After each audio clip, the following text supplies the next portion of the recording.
I'm John Golia. And I'm Greg Fife. And we are the Flight Safety Detectives.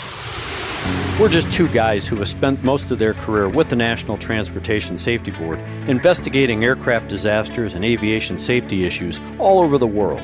Yep, and this podcast is where we talk about everything from accidents, airplane technology, to the big business of aviation. We live and breathe aviation. My co-host John has been in the aviation business for more than 60 years.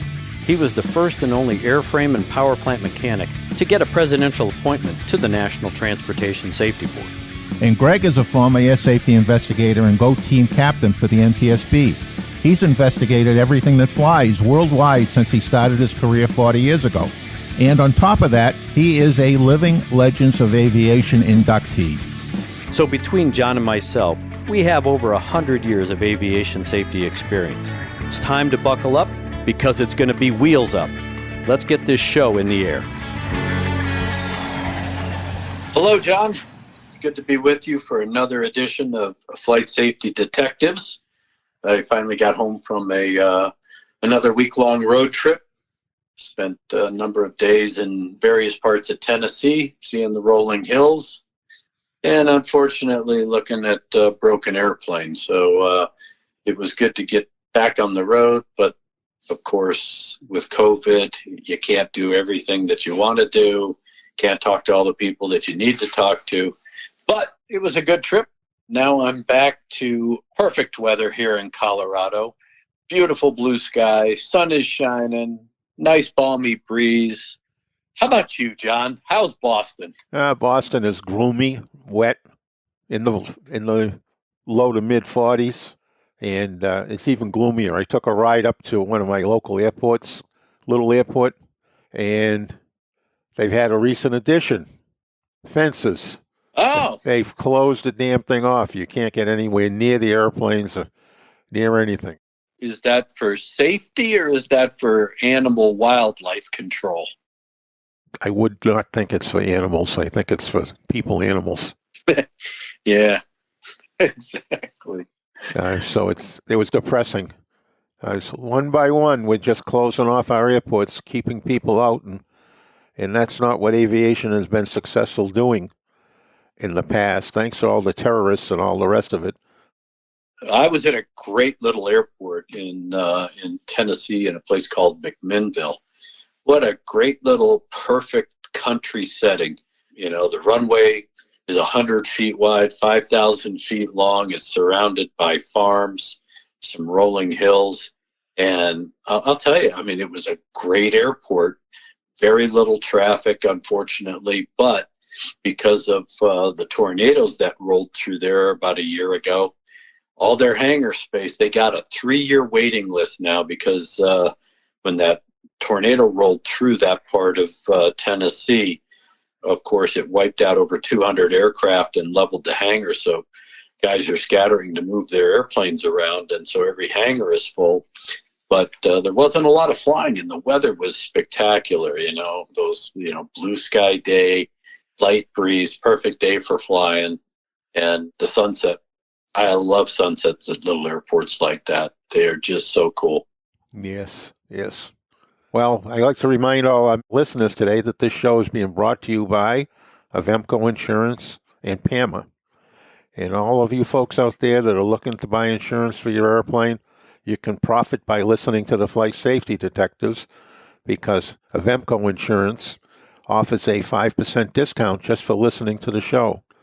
So if you're going to renew your insurance or you're looking for insurance, give Avemco a call at 888-879-0389 or visit Avemco on their website at avemco.com. Good morning, John. The ground is Canadian 920. We're just coming up to Alpha Juliet. A920 runway 248 taxi. Well, coming home from this trip, John, of course, I picked up the general aviation newspapers. There's a lot of magazines and newspapers sitting around little airports, so I grabbed one. And it's always entertaining to read. Of course, it's informative. But I always love reading some of the accident reports that these guys pick up and talk about in the paper. And I want to read you several of them. And I want to talk about them after I'm done, because you and I have made a comment on previous shows. Sometimes when we have pilots who do ridiculous things, and even though they survive and they've bruised their ego, we call it stupid pilot tricks.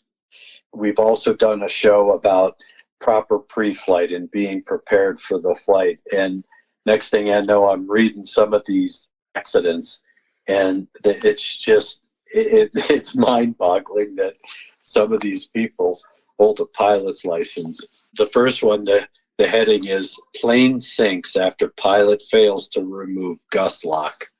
And it says, the pilot reported that before the flight he was rushed and did not follow the pre-flight checklist. Ding, ding, ding, there's a problem. During the takeoff with the Cessna 172 near maximum gross weight with 3 passengers on board, he noticed that it was accelerating slowly, but that the airspeed was sufficient. He applied elevator back pressure to rotate, but he immediately noticed the control lock was still in place on the yoke, and he attempted to remove it to no avail. He added that he did not recall trying to abort the takeoff or reduce power. The airplane overran the end of the runway at the airport in St. Petersburg, Florida, hit the water, turned over before sinking. And of course, you look at an accident like that. Everyone who flies a Cessna airplane who's ever put a gust lock in the control yoke knows that it's a big metal flag on the end of this stiff piece of wire that you shoved through the control yoke. How do you miss that? I mean, he must have been wearing, colored glasses that filtered that out, because that's real hard to miss. And oh, by the way, besides not doing a pre-flight, it's obvious he didn't do a run-up with a flight control check right before takeoff. Wow. I mean, how basic is that? I mean, it just... and the fact that he had 3 people on board, so he's maxed out. He's got, decelerated performance or unexpected performance issue, and he decides, it's accelerating slowly, but, we'll keep going anyway. I mean, it is scary, because that was a prescription for disaster, because the airplane had been trimmed and possibly had some trim that got that airplane airborne. That would have really been trouble. So it is crazy. Well, it wouldn't have been the first airplane that has taken off with the gust lock installed. Yeah, I know. And we're going to be talking about a turbofan corporate jet that did that. One of the other ones, and of course, unfortunately, this one was a fatal accident. But again, there are some curious things. And again, you and I have talked about these issues on previous podcasts. And it's another reminder. It says the private pilot and student pilot passenger were departing on a local personal flight from a 2,000-foot turf runway in a Cessna 150. The airplane struggled to climb, according to the passenger. He heard the stall warning horn activate. The plane descended into trees, hit the ground. The student pilot survived with serious injury. The private pilot, unfortunately, was killed. And the investigation, they make note, a review of the pilot's logbook revealed no current flight review or recent flight experience, and the pilot did not hold a current medical. In addition, reported wind conditions at a nearby airport indicated that a quartering tailwind may have been present at about the time of the accident, with gusts up to 20 knots. Oh.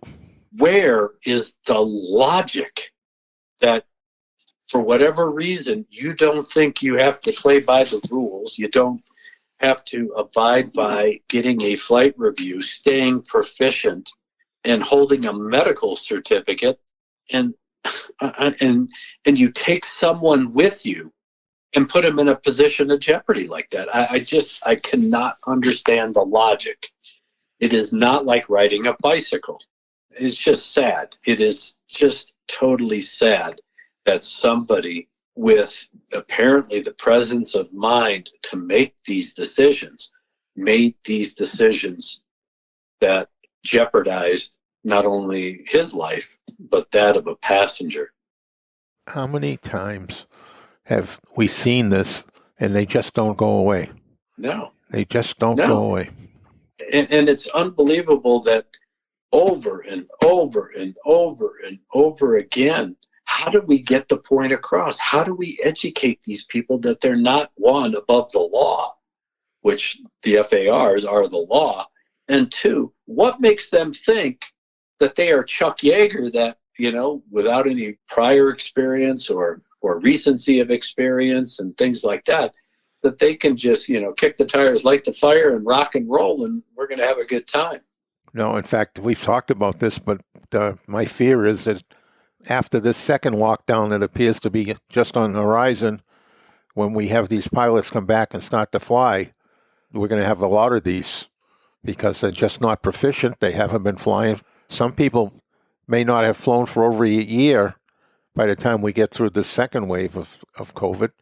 And if they don't go flying with somebody like an instructor pilot to hone their skills again, they get them refresh their skills again, I think we're going to have a number of these kinds of accidents again.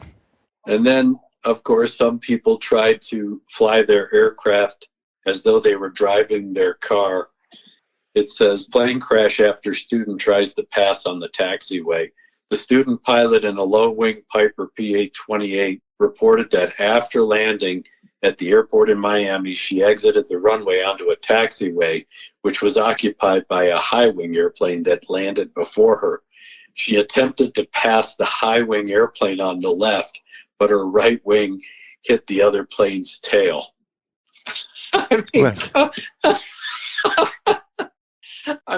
You're landing, you roll out. There's a pretty big obstruction sitting on that taxiway. Either you slow that airplane down if you're going to try and use that same taxiway, or you just roll beyond it and go get off on another taxiway. But to try and think that you're going to pass like you're passing in your car on a 2-lane road, it is entertaining. I feel bad because it was a student pilot, but where does common sense come in? Where's the instructor? Where's, basic aeronautical knowledge?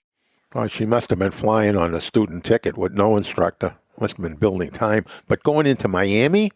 Well, an airport in Miami. So it was probably one of the surrounding GA airports. Right, Opelika or Tamiami. Yeah. Now, this one is the coup de grace, John. I read it twice just to make sure that I captured all of it. It says, flying with a cast leads to loss of directional control. The pilot reported that he was flying while wearing an air cast boot. During landing to the airport in Rock Hill, South Carolina, the Aerostar 601 decelerated, and he asked the passenger to move his feet up on the brake pedals and apply the brakes. He added that the passenger applied insufficient differential brake application and the airplane veered left. The passenger applied right brake and right rudder to correct, but the plane then veered right, left the runway, and hit a ditch, sustaining substantial damage. The pilot was wearing the boot due to a previous injury. He said he had the ability to fully manipulate both rudder controls, but the boot prevented him from being able to fully apply brake pressure. Oh my God. First off, a Piper Aerostar is not an airplane that has any kind of margin of forgiveness. You lose an engine on that airplane during takeoff, you are going to find yourself in the weeds swapping ends. You have to be ready, physically capable of handling an engine out situation, whether it's on the ground or in the air. But then to ask a passenger, hey, Charlie, do me a favor, get on the brakes. It doesn't say whether or not this passenger had any kind of aviation experience, but it's obvious that whatever experience or lack thereof, that airplane ended up paying the price, and so did the pilot. But Again, where is the common sense, especially for a multi-engine rated pilot flying a Piper Aerostar, thinking that, hey, Charlie, just get up on the brake pedals. You put the brakes on. I'll handle everything else. Wow. Wow. John. It's beyond description and words. It's nuts. They are entertaining. We at least some of them we can laugh at, because this is definitely a bruised airplane and a bruised ego. But why would you even make that decision or get into an airplane with the thought of, I can do pretty much all of these things, but I can't do every single thing? It just, there's no words to describe the stupidity. Well, John, I think that this is going to be a regular addition to our show. We talked about it during one of the first shows we ever did, and we were going to have a segment called WTF. Right. I think these events fall perfectly into that category of WTF. Yes. Everybody likes to see the mistakes that other people make, but you have to take these mistakes that go beyond the pale. They're so gross you can't even comprehend them. How did these people get their license to start with? I know. And when you think about all the things that we look at, John, when we're dissecting pilot performance in an accident, of course, we're looking using Advisory Circular 60-22, which is aeronautical decision making. And you try to look at the decisions that a pilot has made and lump them into one of the categories, whether it's macho or reservation or something like that. Here, you have overconfidence in your own personal skills, abilities, and knowledge, and think that I can fly a very high-performance twin-engine airplane. I got this big cast on my foot, and I guarantee if you lose an engine in that airplane, it's all it's going to take to hold that airplane going in a straight line, in an engine-out situation. And, low, slow, it defies logic. And I would love to see what the FAA did to follow up with a guy like this. Did they counsel him? Did they yank his certificate for a period of time? What did they do to get the point across that, one, the decision you made to even conduct that flight was stupid, and now we're going to let you sit on the ground and think about it for a while? Yeah, let's hope that they took some action. But, that makes the rest of us look bad when you read things like this. I can understand. I can, give something away to that student pilot who tried to go around the other airplane, for a variety of different reasons. But, I'd be talking to her instructor in a heartbeat to find out what he or she was teaching this student pilot. But it's apparent that he's some level of accomplishment in his pilotage, because he owns a 601. He must have a multi-engine rating. And then he goes out and makes a ridiculous decision like that to operate the airplane, and then expect somebody sitting in the other seat to assist in the operation of the airplane. It's just, I don't know. The other person in the other seat, if he had any aviation savvy at all, would have said, "What are you doing?" Yeah, exactly. It's crazy.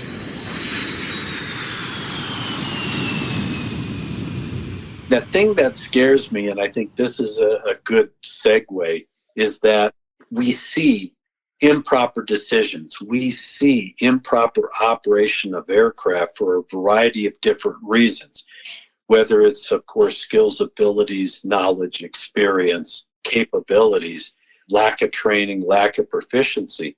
But what we also see, and it's becoming a chronic finding by the NTSB in their accident investigations, is the increase in prescription and non-prescription / illicit drugs in the tox samples of these accidents that have resulted in fatalities. And for all the time that I was with the NTSB, I did see an occasional some sort of prescription drug or something that was in the pilot system that could impair either their judgment, their motor skills, or a combination of both. And of course, over the years, we've seen the alcohol in a pilot system. But now the NTSB has recently come out with a study that they did looking at a bunch of accidents in about a 5-year, it was 2013 to 2017 period, where they dissected over 1,000 fatal accidents in that 5-year period, where some level of narcotic was found in the pilot's system. And when you read this, it's scary, John. It is scary. And add to it, we have states like Colorado, your hometown, that has legalized marijuana, but now add to that list Oregon that just approved not only marijuana. Hallucinogenic drugs, yeah. Right. So Yep. It's crazy what we're doing. They're allowing people to go have a good time, but people with pilot's licenses have to stay away from that stuff.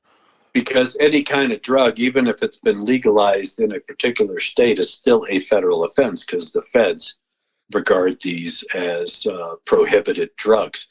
But like alcohol, and a lot of us can probably relate that, that 8-hour bottle to throttle time frame that we all said, yep, I stopped 8 hours before I got in the airplane. That alcohol, if you consumed a lot of it, has not completely metabolized out of your system, and you still have residual effects. And we're finding this with marijuana. We're finding this with a number of other illicit drugs. But the bigger thing, John, that I noticed when reading about this study is the impairing drugs, or the drugs that the board has been finding that are over-the-counter, either antihistamine type drugs. But the biggest thing is the prescription drugs, and those types of prescription drugs that have some sort of either mental effect or physiological effect to impair a pilot's ability to either make good decisions or operate the aircraft properly. Yeah, there's a lot of over-the-counter drugs. People think simple Claritin and Sudafed. I mean, those antihistamines, you take them routinely. I use them in the springtime because I have a tree and grass allergy. And if I take them too many days in a row, I sometimes can feel myself slowing down in my decisions. It takes a little longer to make a decision. So they do have a cumulative effect on you if you take them over and over. And they just, in an airplane, you don't have 15 or 30 seconds to make a decision. You got sometimes barely a second to make a decision. And on top of that, I mean, okay, you might be able to get away with some of this stuff while flying VFR. Now you put yourself in an IFR or IMC environment, that's a real issue. I mean, you're going to induce a lot of bad things besides bad judgment. Vertigo, spatial disorientation, all of these things. And it was interesting because I was looking at the chart that's in this board report, and and they have a variety of different periods of time. Back in the 1990 to 97 period, cardiovascular drugs, they found a 2.4% rate of toxicology reports identifying cardiovascular drugs.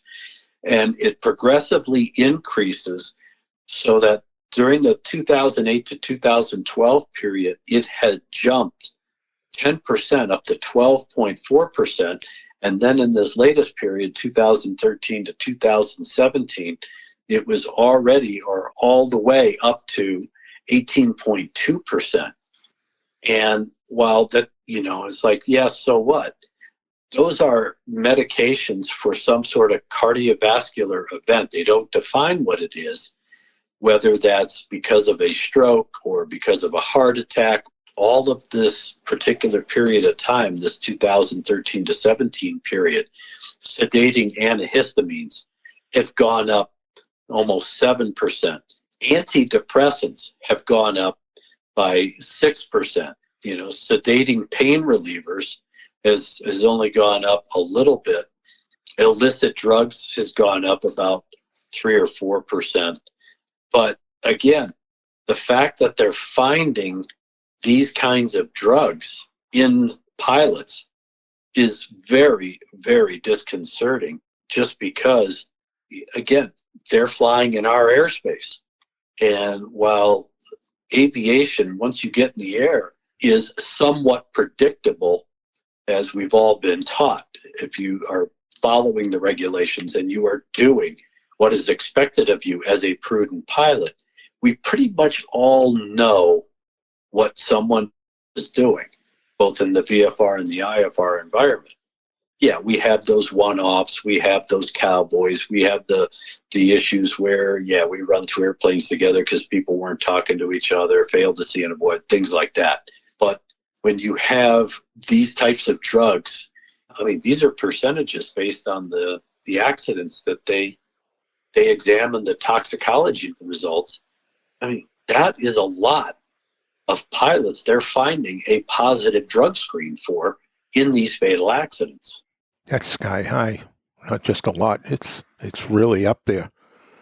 I mean, what's going on? I mean, it's a problem in society today with drugs.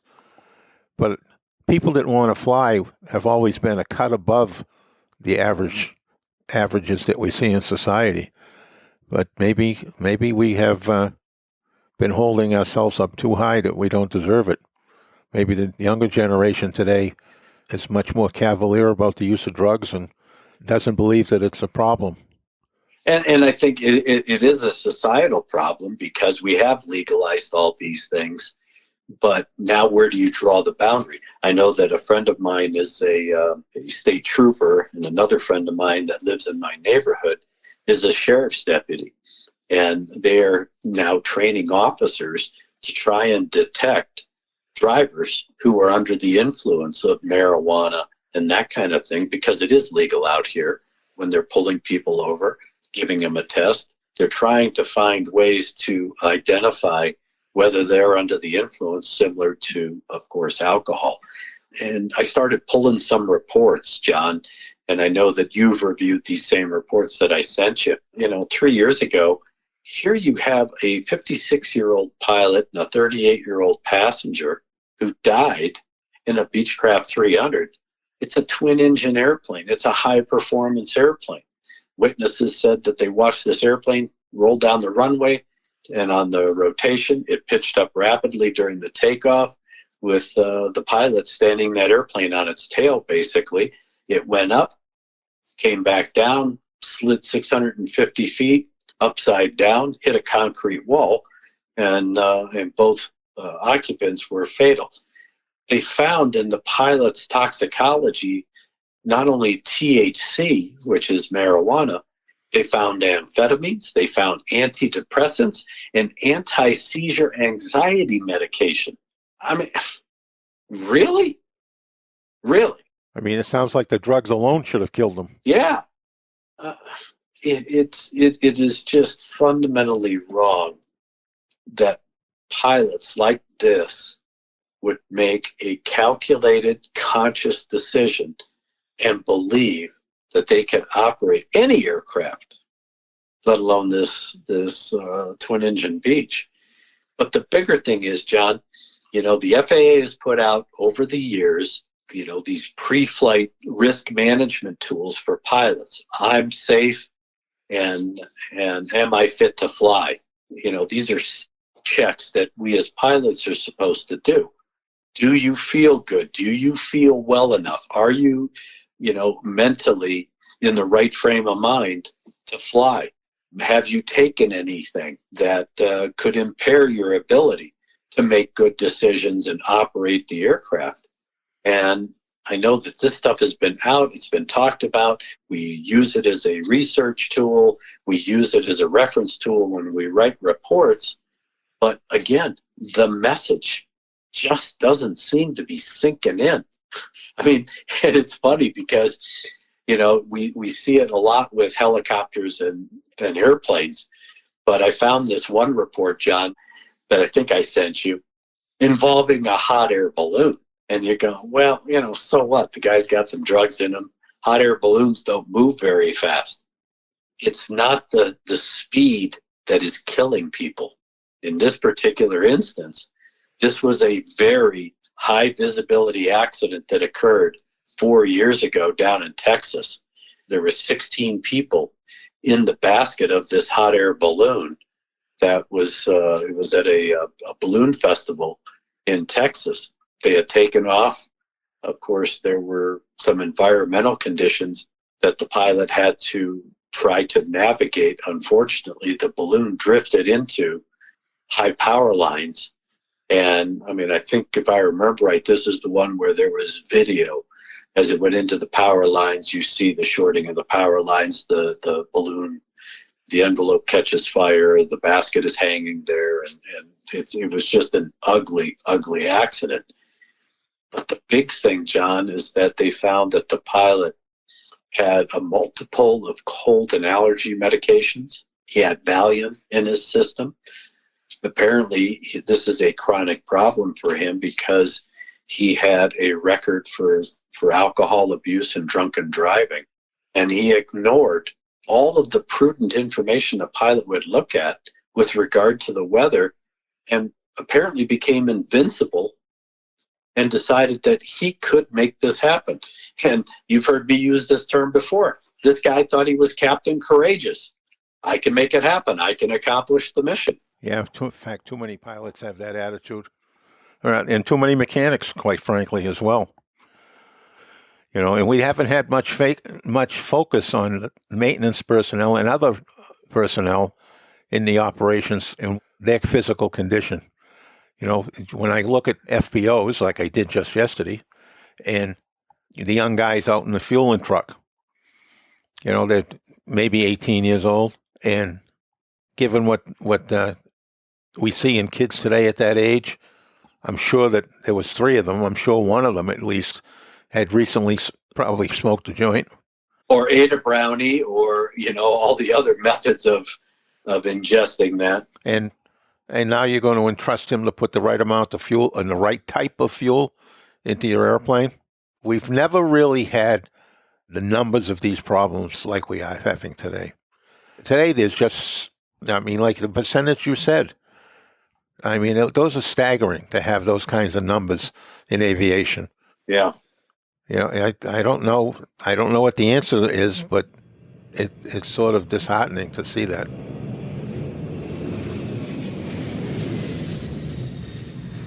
Let me give you one more, because again, I don't understand the mentality, and this one involves a flight instructor. He's an older guy, happened to be 70 years old. He was a flight instructor who had ingested cocaine in himself, and he's with a student.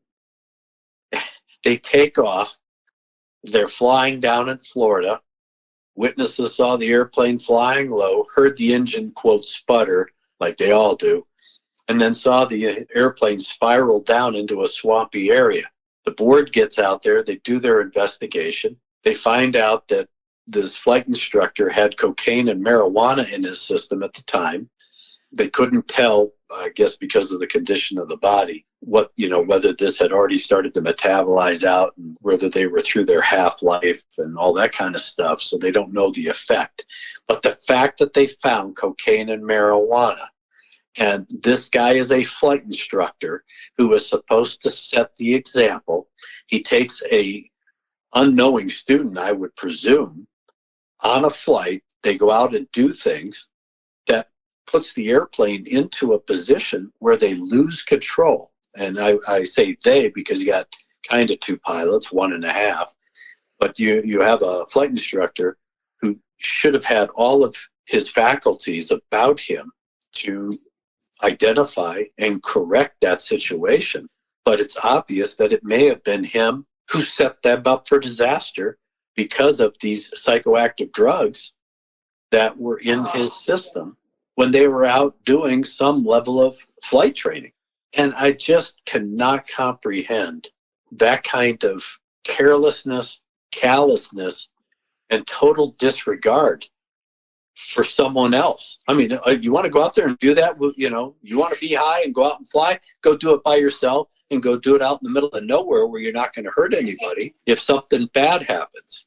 But to take people that are unknowingly innocent victims in these cases, it's a travesty. It is just sad that mentality exists within our rank and file. And I know that I'm preaching to the choir, and yeah, not all of us are saints. I understand that. But again, alcohol, yes, we see that more prevalent. But now the scary thing is that these drugs are now becoming more pervasive. And that's the saddest part. Yeah, more and more accidents see it. And, to a certain extent, in reading what you sent me and some that I had read previously, when they interview other pilots in the area, other people at the FBO, oftentimes the comments come back that they knew he was on drugs, they knew he was using alcohol, but yet no one did anything about it. No one dropped a dime to the FAA. There's an anonymous number for the FAA. You don't have to say who you are, but you can put them on. You can save their life, and it might be your life, because we've had mid-air collisions and ground collisions of airplanes with people that are under the influence of drugs or alcohol. So it really does pay if you're working an FBO or you operate in and out of an FBO and somebody is behaving improperly, let the FAA know.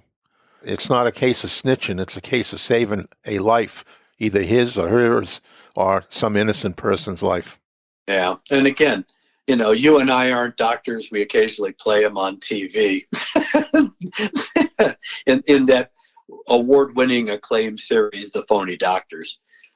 So, we're not preaching anything as medical experts. We are reading the findings. But I can speak for myself, John, having been doing this work now 40 years, and when I go out and investigate an accident and I get the tox and the autopsy results back and I see these kinds of levels, as an investigator, it is up to me, with the assistance of a medical professional, to interpret these results. Now, some of these, yes, they're metabolites. They've gone through their half-life. They just happen to have this residual amount of whatever drug is in their system that may not have had any kind of influence on their skills, abilities, and knowledge. But it is apparent that at least some of these accidents that we've just talked about, that the drugs were of sufficient quantity to have at least either raised a high level of suspicion by the board or have actually been named as a contributing factor to the impairment and improper judgment of the pilot in the operation of an aircraft. That's the biggest takeaway from this. And, like you said, with COVID, we're going to have people that are sitting around, they're locked up in their own little worlds, if you will. They are itching to get out. I know that I've heard from some of my police officer friends that they've gone on a lot of house calls because people are sitting around drinking more alcohol, and of course out here enjoying the spoils of laced brownies and cookies and gummies and all sorts of stuff, and they're getting themselves in trouble, and because they're bored. I hate to see anybody that does that is kind of bored and decides that they're going to go out and fly. We haven't mentioned anything about secondhand smoke too. I worked with a guy who ultimately had to go to counseling because he tested positive for marijuana, and his girlfriend, who I knew both of them, and we used to laugh, call her a chimney. She had a joint with her. She woke up in the morning and had a joint, and she smoked all day long. Didn't matter where you were, she smoked all day long. I don't know how much money she spent, because around here that stuff's expensive. I don't know what it's like where it's legal, but around here it's everybody complains about how much it costs. And all she did was smoke. And then when he got drug tested, he got it, and he swears up and down, and I kind of believe him, that he doesn't or never partook with her, but he was with her all the time when she was smoking, and he got it at least by secondhand in enough quantity that it triggered the drug test. Yeah. You bring up a good point right there, John, and you talked about it a little earlier. And given the fact that, while marijuana and other types of drugs may be legalized in various states around these United States, it is still a federal offense. And if you work in a safety-sensitive position in aviation where drug testing is required, you're going to get whacked.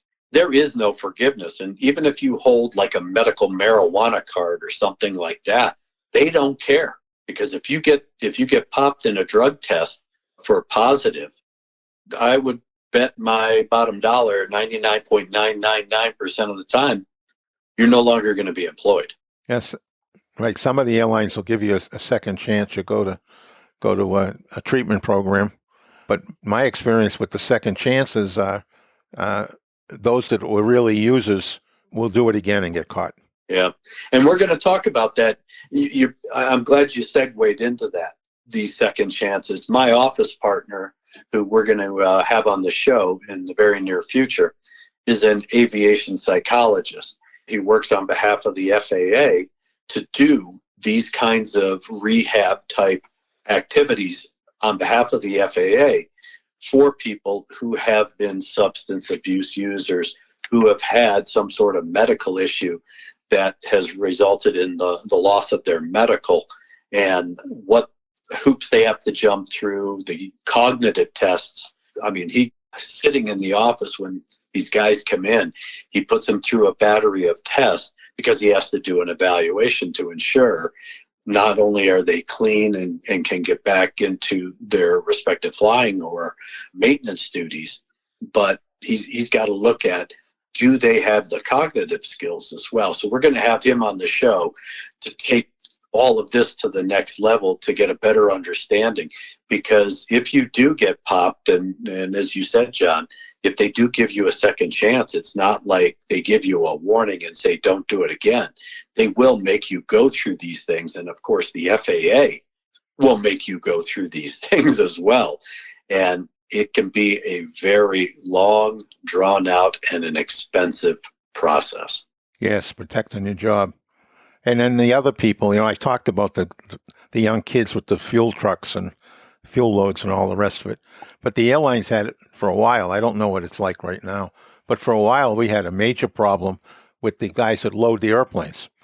And we know what a bad weight and balance can do to an airplane, especially some of these airplanes where the freight in the belly is substantial.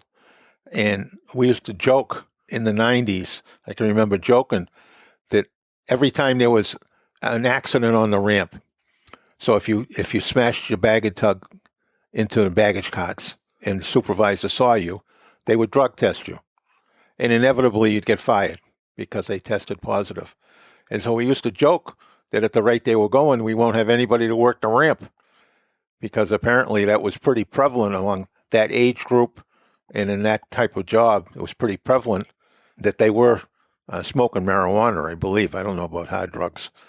But the fact that in some of the areas around aviation, it's pretty prevalent, I guess maybe we should have expected it to fall over into the ranks of the younger pilots too, and mechanics.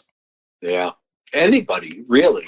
But when we start to see it, it has become obvious with alcohol in pilots. That has been a known issue for a very long time. We've seen a rash of pilots getting trap lined, going through TSA screening procedures and things like that. But you can't really use that same kind of screening if somebody is on some type of drug, either legal or illegal or illicit.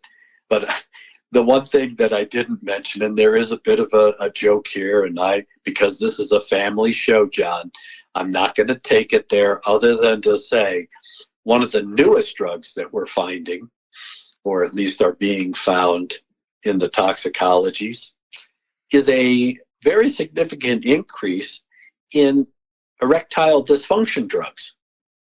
And according to the statistic, in a 10-year period, it has doubled as far as being found in the system of pilots.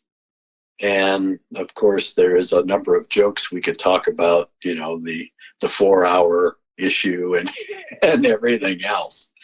But again, you start loading up things like that.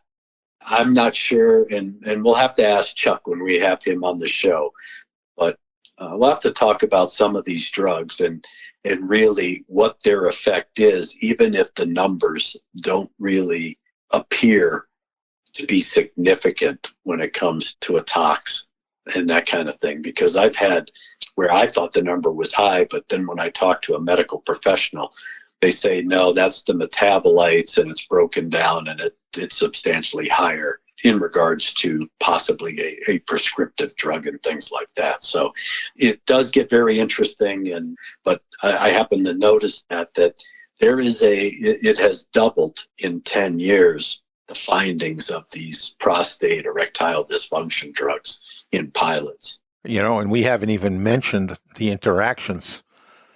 Sometimes a drug by itself might be benign, but if you're taking something else or some other symptom you have, the two of them combined could cause you a lot of grief. Yes. And a lot of research is missing on that because they don't research every drug, how it interfaces with any other drug.